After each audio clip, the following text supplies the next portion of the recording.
UPA భాగస్వాములు ఇలా మన ఎన్డీఏ భాగస్వాములు Telugu Desam party, RJD party, Chirag Paswan గారి పార్టీ, లేకపోతే ఇంకే పార్టీలో మమ్మల్ని వ్యతిరేకిస్తే అది వేరు. ఎవరూ వ్యతిరేకించలే. యూపీఏ 1, యూపీఏ 2లో కాంగ్రెస్ పార్టీతో భాగస్వామిగా ఉన్న సమాజ్వాదీ పార్టీ ఎంపీ లోక్సభలో బిల్లుని చెప్పేసిండు. ఇది కాంగ్రెస్ చేతగాంతరం అయితే భారతీయ జనతా పార్టీ 2023లో మహిళా బిల్లు తెచ్చినప్పుడు పార్లమెంట్ లో కేవలం 2 ఎంపీలు మాత్రమే వ్యతిరేకించారు. మిగతా ఎంపీలు అందరూ ఇర్రెస్పెక్టివ్ ఆఫ్ పార్టీస్ అందరూ కూడా మహిళా రిజర్వేషన్ బిల్లుకి సమర్థన తెచ్చేంత గొప్పగా మేము దీన్ని అందరి ముందు పెట్టి అందరి ఆమోదంతో మేము ముందుకు తీసుకొని వచ్చినాం దీన్ని.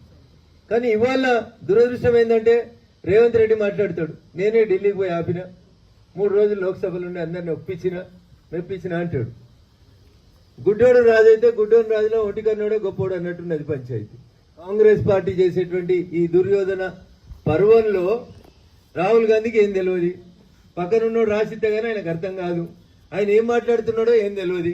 నేను చాలా స్పష్టంగా ఆన్ రికార్డులో మళ్ళీ చెప్తున్నా, రాహుల్ గాంధీకి ఏం మాట్లాడాలో తెలియదు. లీడర్ ఆఫ్ అపోజిషన్ గా డీలిమిటేషన్ 131వ రాజ్యాంగ సవరణ మీద మాట్లాడు సారని స్పీకర్ మైక్ ఇస్తే మా నాయనమ్మ నన్ను చీకట్లో చిన్నప్పుడు తీసుకుపోయి గార్డెన్లో నిల్చోబెట్టింది.